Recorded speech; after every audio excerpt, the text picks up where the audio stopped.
ಪ್ರತಿ ವರ್ಷದಂತೆ 27ನೇ ತಾರೀಕು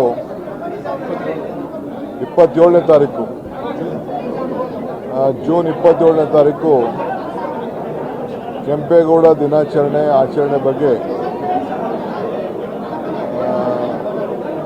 ಸಭೆಯನ್ನು ಕರೆಯುವಂಥ ವಾಡಿಕೆ, ಯಾವ ರೀತಿ ಮಾಡಬೇಕು, ಏನೇನು ಸಲಹೆಗಳನ್ನು ತೆಗೆದುಕೊಳ್ಬೇಕು ಅಂತೇಳಿ ಎಲ್ಲ ಸಂಘಟನೆಗಳನ್ನು ಕರೆಸಿ ನಾವೆಲ್ಲ ಚರ್ಚೆ ಮಾಡ್ತಾಯಿದ್ದೆವು.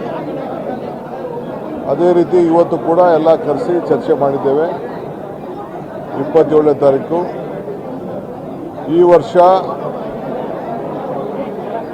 27ನೇ ತಾರೀಕು 11:30 ಗಂಟೆಗೆ ಕೆಂಪೇಗೌಡ ನಾಡಪ್ರಭು ಕೆಂಪೇಗೌಡ ನೂತನವಾಗಿ ನಿರ್ಮಿಸುವಂಥ ಬಡಾವಣೆಯಲ್ಲಿ ಮಾಡಬೇಕು ಅಂತೇಳಿ ತೀರ್ಮಾನವನ್ನು ಮಾಡಿದ್ದೇವೆ. ಸೊ ಬೆಂಗಳೂರು ಡೆವಲಪ್ಮೆಂಟ್ ಅಥಾರಿಟಿ ವತಿಯಿಂದ ಹ್ಯಾರಿಸು ಮತ್ತು ಸೋಮಶೇಖರ್ ಅವರ ನೇತೃತ್ವದಲ್ಲಿ 15 ಲಕ್ಷ ಸಸಿಗಳನ್ನು ಗಿಡಗಳನ್ನು ಅಲ್ಲಿ ನೆಡಬೇಕು ಅಂಥೇಳಿ BDA ಅವರು ತೀರ್ಮಾನವನ್ನು ಮಾಡಿದ್ದಾರೆ. ಸೊ ಆ ಕೆಲಸ ಕೂಡ ಅವತ್ತು ನಡೀತದೆ. 5 ಕಡೆಯಿಂದ ಮಾಮೂಲಿ ಗೋಪುರದಿಂದ ತಂಡಗಳು ಬರ್ತದೆ. ಸೊ ಮಾಗಡಿ ತಂಡ ಅವರು ಮಾಮೂಲಿ ಬಾಲಕೃಷ್ಣ ಸ್ಥಳೀಯ ಶಾಸಕರು,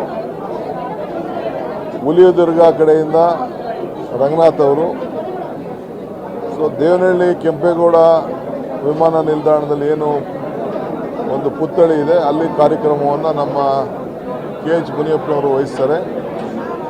ಬೆಂಗಳೂರು ನಗರದಲ್ಲಿ ಕೃಷ್ಣಯ್ಯ ಬೈರೇಗೌಡರ ಮುಖಂಡತ್ವದಲ್ಲಿ ಇನ್ನು ಕೆಲವು ಪ್ರಿಪ್ರೇಷನ್ಸ್ನೆಲ್ಲ ಅವರು ಮಾಡ್ತಾರೆ. ಒಂದು ಕಡೆ ಸೋಮಶೇಖರು, ಒಂದು ಕಡೆ ರಾಮಲಿಂಗಾರೆಡ್ಡಿಯವರು, ಇನ್ನೊಂದು ಕಡೆ ಹ್ಯಾರಿಸ್ ಅವರು, ಇದು ಜಾರ್ಜ್ ಅವರು, ಇನ್ನೊಂದು ಕಡೆ ಬೈರ್ತಿ ಸುರೇಶ್ ಅವರು ಅದು ಜವಾಬ್ದಾರಿಯನ್ನು ತೆಗೆದುಕೊಳ್ತಾರೆ. ಸೊ 5 ಗೋಪುರಕ್ಕೆ ಒಂದು ಕಡೆ ಕೃಷ್ಣ ಬೈರೇಗೌಡರು ಜವಾಬ್ದಾರಿಯನ್ನು ಕೂಡ ತೆಗೆದುಕೊಳ್ತಾರೆ. ಸೊ ಅನೇಕ ಸಲಹೆಗಳನ್ನೆಲ್ಲ ಕೊಟ್ಟಿದ್ದಾರೆ. ಸೊ ನಾವೀಗಾಗಲೇ ಕೆಂಪೇಗೌಡರ ಹೆಸರಿನಲ್ಲಿ ಒಂದು ಟೌನ್ ಪ್ಲಾನಿಂಗ್ ಕಾಲೇಜ್ ಮಾಡಬೇಕು ಅಂಥೇಳಿ ನಾನು ಹಿಂದಿನ ತೀರ್ಮಾನ ಮಾಡಿದ್ದೆ. ಅದಕ್ಕೀಗಾಗಲೇ ಸಿದ್ಧತೆಗಳೆಲ್ಲ ಕೂಡ ನಡೀತಾ ಇದೆ. ಪ್ರತಿ ವಿಧಾನಸಭಾ ಕ್ಷೇತ್ರದಲ್ಲೂ ಕೂಡ ಈ ಆಚರಣೆ ನಡೀತದೆ. GBA ವತಿಯಿಂದ ಪ್ರತಿ ವಿಧಾನಸಭಾ ಕ್ಷೇತ್ರದಲ್ಲಿ ಆಚರಣೆಗೆ 1 ಲಕ್ಷ ರೂಪಾಯಿ ಹಣವನ್ನು ಕೂಡ ನಾವು ಬಿಡುಗಡೆ ಮಾಡ್ತಾಯಿದ್ದೀವಿ. ಆಮೇಲೆ ಇಲ್ಲೂ ಕೂಡ ಬೆಂಗಳೂರು ನಗರದಲ್ಲಿ ಅದಾದ ಮೇಲೆ ಮತ್ತೆ ಒಂದೊಂದು ವಾರ್ಡಲ್ಲೂ ಕೂಡ 369 ವಾರ್ಡಲ್ಲೂ ಕೂಡ ಅಲ್ಲೂ ಕೂಡ ಒಂದೊಂದು ಕಾರ್ಯಕ್ರಮವನ್ನು ಅವರಿಗೆ 1 ಲಕ್ಷ ರೂಪಾಯಿ ಕೊಟ್ಬಿಟ್ಟು ಅಲ್ಲೂ ಕೂಡ ಒಂದೊಂದು ಕಾರ್ಯಕ್ರಮವನ್ನು ಅವತ್ತಲ್ಲ ಇನ್ನೊಂದು ದಿನ ನಡೆಸಲಿಕ್ಕೆ ಒಂದು ಟೈಮ್ಗಳನ್ನ ನಿಗದಿ ಮಾಡಿ ಬೆಂಗಳೂರು ನಗರದ ಮಂತ್ರಿಗಳು ಅದಕ್ಕೆ ತೀರ್ಮಾನವನ್ನು ಮಾಡ್ತಾರೆ. ಈ ಒಂದು ಮತ್ತು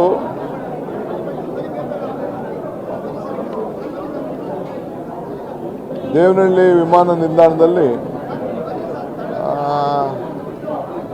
ಥೀಮ್ ಪಾರ್ಕನ್ನು ಅದು ಕಂಪ್ಲೀಟ್ ಆಗಿದೆ. ಅದನ್ನು ಸಾರ್ವಜನಿಕರಿಗೆ ಅವಕಾಶ ಮಾಡಿಕೊಡ್ಬೇಕು ಅಂತೇಳಿ ಈಗಾಗಲೇ ಕೃಷ್ಣ ಬೈರೇಗೌಡರು ರೆಸ್ಪಾನ್ಸಿಬಿಲಿಟಿ ತೆಗೆದುಕೊಂಡು ಜಲ್ದಿ ಮುಗಿಸ್ಲಿಕ್ಕೆ ಅವರು ಈಗಾಗಲೇ ಕಾರ್ಯಕ್ರಮ ರೂಪಿಸಿದ್ದಾರೆ. ಆ ಕೆಲಸ ಕೂಡ ಆಗ್ತದೆ. ಯಾರು ಸ್ವಾಮಿಗಳು, ಯಾರು ನಾಯಕರುಗಳನ್ನ ಯಾರು ಆಹ್ವಾನಿಸ್ಬೇಕು ಅಂತೇಳಿ ಕೃಷ್ಣ ಬೈರೇಗೌಡರು ಆ ಜವಾಬ್ದಾರಿ ತೆಗೆದುಕೊಂಡು ಅದನ್ನು ಮಾಡ್ತಾರೆ.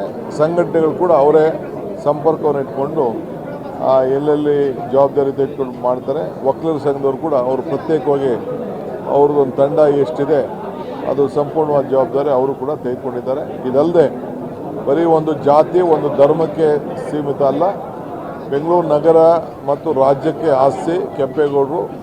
ಸೊ ಎಲ್ಲ ಜಾತಿ, ಎಲ್ಲ ಧರ್ಮ, ಎಲ್ಲ ವರ್ಗ, ಎಲ್ಲ ಸಂಘಟನೆಯವರು ಸೇರಿ ಈ ಕಾರ್ಯಕ್ರಮ ಮಾಡಬೇಕು ಅಂತೇಳಿ ಎಲ್ಲರೂ ಕೂಡ ಸಲಹೆ ಕೊಟ್ಟಿದ್ದಾರೆ. ಆ ರೀತಿ ಅವರು ಮಾಡ್ತಾರೆ. ಮುಂದಕ್ಕೆ ಕೃಷ್ಣ ಬೈರೇಗೌಡರು ಮತ್ತು ಸ್ಥಳೀಯ ಮಂತ್ರಿಗಳು, ಶಾಸಕರು, ಎಲ್ಲ ಶಾಸಕರು ಕೂಡ ಇಲ್ಲಿ ಆಹ್ವಾನಿಸ್ತೀವಿ. ಅವರೇ ಜವಾಬ್ದಾರಿ ತೆಗೆದುಕೊಳ್ತಾರೆ. ಆ ಸಂಘಟನೆಯನ್ನು ಅವರು ಮುಂದುವರಿಸ್ತಾರೆ.